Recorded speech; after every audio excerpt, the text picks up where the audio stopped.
Check સાથે એક નોંધ પણ લખી મોકલી, જેમના જોડા ઊંચકવા માટે હું પણ યોગ્ય નથી એવા મહાન વૈજ્ઞાનિક આઇન્સ્ટાઈનને હું આ નજીવી ભેટ આપીને હું કૃતાર્થ બનું છું. આઇન્સ્ટાઈને કેટલું મહિમા એમને આઇન્સ્ટાઈનનો સમજાયો છે. રોકફેલર લખે છે મલ્ટી મલ્ટી મલ્ટી બિલિયનર, જેમ આજે બિરલા અહીંયા, ત્યાં અમેરિકામાં રોકફેલર. શબ્દ કેટલો ફાઇન વાપરે છે, મને બહુ ગમી ગયો એટલે હું વાંચું છું. જેમના જોડા ઊંચકવા માટે હું પણ યોગ્ય નથી એવા મહાન વિજ્ઞાની આઇન્સ્ટાઈનને આ નજીવી ભેટ આપીને હું કૃતાર્થ બનું છું.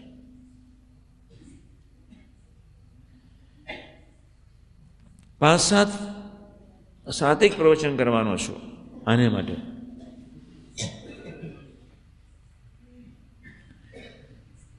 તમે 7 પ્રવચનમાં વિશ્વાસ રાખીને ભજન કરજો. ભજન મારે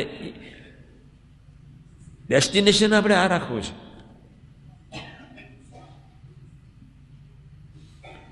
હમણાં એક પ્રવચન હવે હમણાં કરવાનો છું. હું જેવો કોઈ ભાગ્યશાળી નહીં, પણ એ વિશ્વાસપૂર્વક વિચારજો. તમારા મન બુદ્ધિ વિશ્વાસપૂર્વક વિચારી શકતા નથી એટલે મહિમા ઠરતો નથી. તમે મન બુદ્ધિના ચાલે જ જાઓ છો અને કોઈ પ્રસંગ બને એટલે જય સ્વામિનારાયણ. કોઈ ડ્રાઈવરને ખખડાવે, કોઈ રસોડાવાળાને કોઈ ખખડાવે, કોઈ સેવકને કોઈ ખખડાવે, કોઈ સંતને કોઈ ખખડાવે, ત્યારે બધું જ્ઞાન સરવી જાય છે. બસ કથા વાર્તા બધી વિસ્ફોટ થઈ જાય છે, કોઈ અર્થ જ નથી. કોઈ તમારી ઉપેક્ષા કરે, તારે નથી યાદ આવતા વિજ્ઞાન સ્વામીના એ 18 વર્ષના એ કારમી તન અને મન બુદ્ધિ ઉપર જે અત્યાચારો કર્યા સ્વામીજીના શરીર પર, સ્વામીજીના મન બુદ્ધિ પર, અને છતાંય સ્વામીજીએ સહજતાથી એ વિચારોને સ્વીકાર્યા. એ આક્રમણ કર્યું વિજ્ઞાન સ્વામીએ દેહ ઉપર, મન ઉપર, બુદ્ધિ ઉપર. મીઠાશથી સ્વીકારે, એમનામ ગુરુ ભક્ત કહેવાય, એમનામ ગુરુ ભક્તિ કહેવાય. તમારે અહીં શું છે? પણ તમે દુઃખી છો એનું કારણ એટલું જ છે કે તમે તમારા મન બુદ્ધિથી પાર કંઈક 5 પ્રસંગો મહિમાથી વિચારી શક્યા નથી ડ્રાઈવર વિચારી શક્યો, નથી કોઈ સહિષ્ણુ વિચારી શક્યો. આપણે બધાએ બહુ વિચાર કરવાનો છે. આપણે એક નવી દુનિયામાં એન્ટ્રી લેવી છે. રોકફેલરે કેવું લખ્યું સરસ,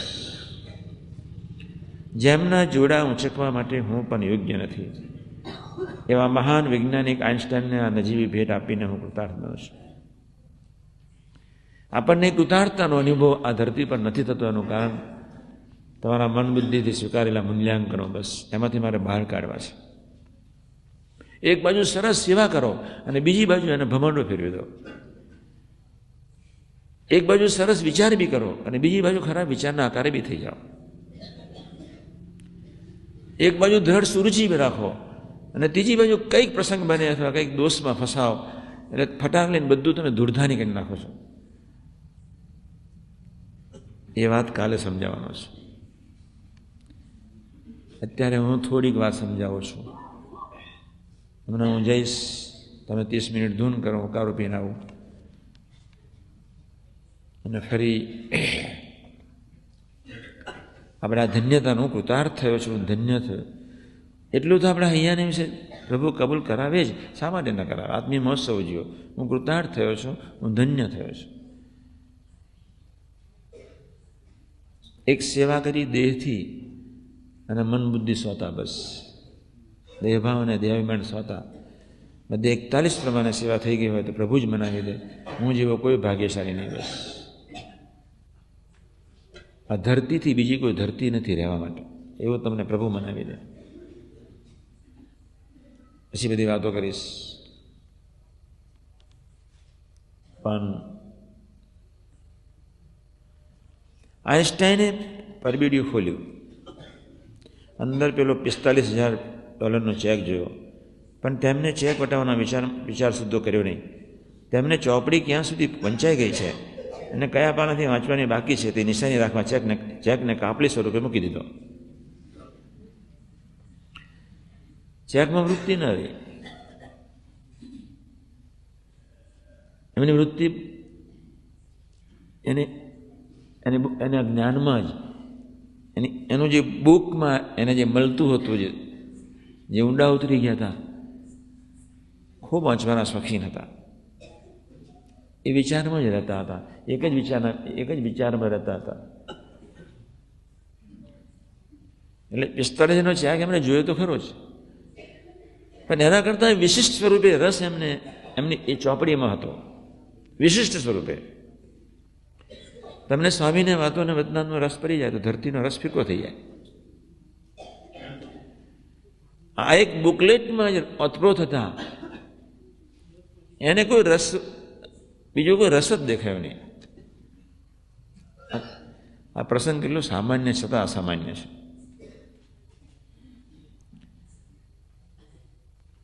તેમને ચોપડી ક્યાં સુધી વંચાઈ ગઈ છે અને કયા પાનાથી વાંચવાની બાકી છે તે નિશાની રાખવા ચેકને કાપલી બનાવી. પછી જે પુસ્તક તેઓ વાંચે તેનું પાનું યાદ રાખવા કાપલીનો એટલે આ ચેકનો તેમનો ઉપયોગ કરવા મળ્યો. એક દિવસ તો એવો આવ્યો કે આ કાપલી કયા પુસ્તકમાં મુકાઈ ગઈ છે તેનો કશો પત્તો જ રહ્યો નહીં. એકવાર તેમના પત્ની આ વિશે મને પૂછ્યું તો તેમને કહ્યું, હશે કોઈ પુસ્તકમાં, મારે એ કાપલીનું શું કામ છે, બીજી કોઈ કાપલી બનાવી લઈશ. ખબર તો તે જ 45 ચેક છે. પણ મહિમા અદ્ભુત, એમના પોતાના જ્ઞાનનો એટલો બધો સરસ હૈયાને છે કંડારે ગયો હતો.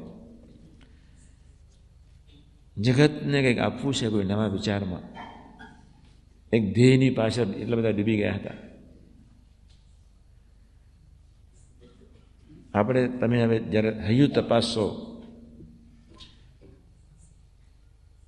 સવારથી સાંજ રાત્રે સુધી કેટલાય પ્રકારના કરોડો વિચારમાં ફસાઈ જાવશો. કરોડો વિચારમાં. જ્યાં નથી ફસાવાનું ત્યાં ફસાઈને બેસીને તમારો સમય બરબાદ કરો છો. એ ગોષ્ઠી કાલ સવારે કરવાનો છે. આજે હમણાં 30 જ મિનિટ ગોષ્ઠી કરવાનો છું સંબંધ યોગના પહેલા ચેપ્ટરની. 30 જ મિનિટ.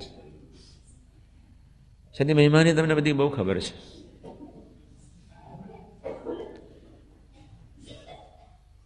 આપણે ગોષ્ઠી એટલા માટે કરવી છે, ભજનીક થવું છે.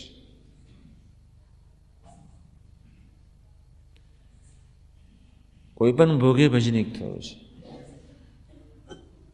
તો આપણા બાપની કંઈક થોડી ખબર હોય પછી આપણે ભજન શરૂ કરીએ. એટલા માટે એક પ્રસંગ મહારાજનો, એક પ્રસંગ ગુણાતીતનો, એક પ્રસંગ યોગી મહારાજનો, બસ આપણે મહિમામાં રહેવું છે. અને આની દુનિયામાં જ મસ્ત હતા ઋષિ. બસ પ્રભુએ કેવી સરસ પ્રેરણા કરી. અને જગતને જ્યારે પ્રેરણા મૂકી કે સર્વેનું કારણ દિવ્ય શક્તિ હશે, પ્રભુ હશે, અને જ્યારે એ વાત જ્યારે સમાજની આગળ એમને મૂકી ત્યારે લોકો એને બીજા વૈજ્ઞાનિકોએ પાગલ કહી દીધા. છતાં બીજા વૈજ્ઞાનિકો અધૂરા, એ અધવચ હતા. એ બિચારો પહોંચ્યો તો કોઈ દિવ્ય શક્તિ છે જ, અને પ્રભુએ મોહર મારી દીધી. તને અનુભવ થશે. બીજા બધા જ વૈજ્ઞાનિકો એને પાગલ કહી દીધો. શંકરાચાર્ય 4 ગાદીઓ સ્થાપીને ગયા. 4 ગાદીઓ, કેટલું મોટું ભવ્ય કામ કરી ગયા. પણ જે કરવાનું હતું અને જે બહાર પાડવાનું હતું એના શિષ્યોએ પાડી શક્યા નહીં. બુદ્ધ ધર્મના સંતોને કહ્યું કે હું સાચો છું કે તું સાચો છું, એ જ્ઞાનથી ટોપ સાધુ બુદ્ધના પકડ્યા. ને એમને એટલું જ ખુલ્લું કહી દીધું કે ચર્ચાનો વિષય નથી બનાવવા દેવો. બસ પંચમહાભૂત પર કેટલો બધો કંટ્રોલ શંકરાચાર્યનો. ગુણાદાન સાહેબ અમદાવાદમાં કેટલો બધો કે તમે જ્ઞાની કે મને ખબર નથી. જ્ઞાન ને અજ્ઞાન બંનેની ખબર નથી. શાસ્ત્ર શું છે એની મને ખબર નથી. ભ્રમ શું છે મને ખબર છે. ગુણાદ કે જે ભ્રમ હોય એ પ્રવેશે, ન હોય તે જય સ્વામિનારાયણ. શંકરાચાર્ય એટલું જ કહ્યું કે તું કાં આંબા ઝાડ પરથી પડ ને કાં હું ઝાડ પરથી પડું, જેની રક્ષા કરે એનું જ્ઞાન સાચું. આટલી એક અદ્ભુત વિભૂતિ શંકરાચાર્ય. બુદ્ધનો સાધુ પહેલો પડ્યો તો મરી ગયો, અને શંકરાચાર્ય પંચમહાભૂત પર કાબુ હતો, ધીમે ધીમે ધીમે નીચે સરીને લાયા.